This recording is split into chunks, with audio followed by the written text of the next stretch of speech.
Hello, my name is Carol Lamb. I'm sharing about pure air.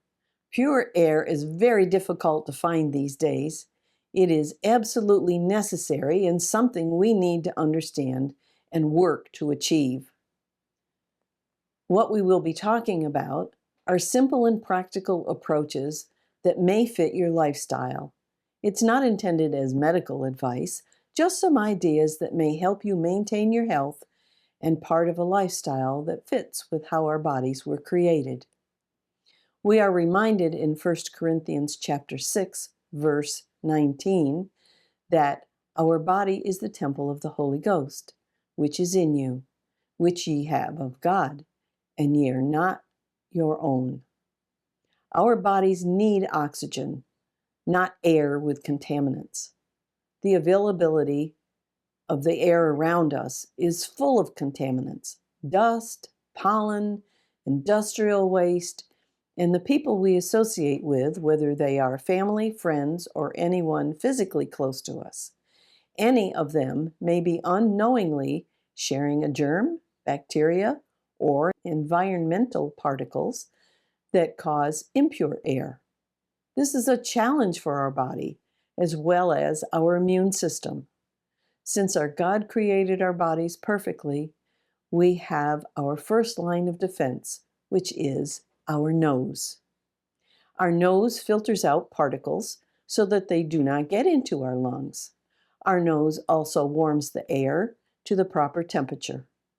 When the air is filtered, the majority of the debris is filtered out when we breathe through our nose. Pollen from the local vegetation, for instance, has quite large particles, and if we get in abundance, it usually causes sneezing. When there is too much for sneezing to get rid of the particles, we have an allergic reaction, like red watering eyes. Then our body makes a lot of mucus to cause us to blow our nose. We were built to do the house cleaning to stay healthy. Plastic and other environmental poisons are also inhaled. In addition to inhaling, we absorb whatever is in the air, along with anything that is on our skin or through our skin. Shampoo, perfume, toxins from fabrics that are not natural fibers. Anything that is in the air can be and does enter our bodies.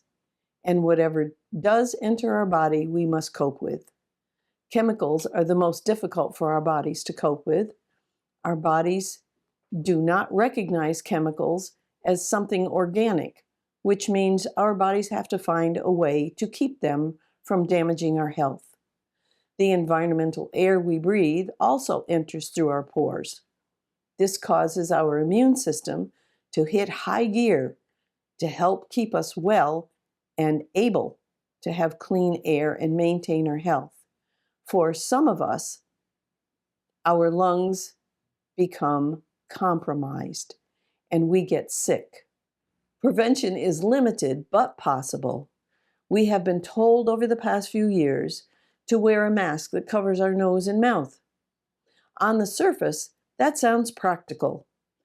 The reason it is insufficient for most air particles is that the simple mask does not filter out these particles because they are smaller than the holes in the mask.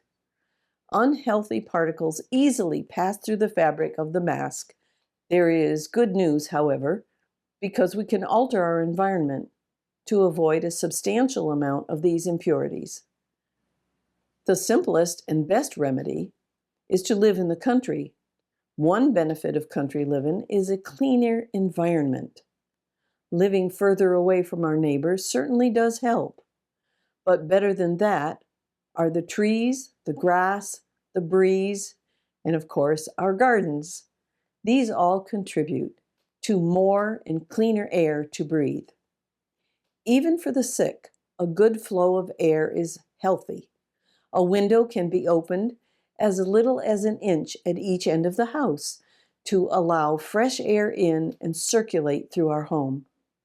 The next time we talk together, We will have some simple and practical ways to maintain a better quality of air and some instruction that will increase your amount of oxygen regardless of the air quality. One way you may consider is to filter the air in your home, especially if you live in a close to a city. Please be sure to tune in for the next life-changing health nugget.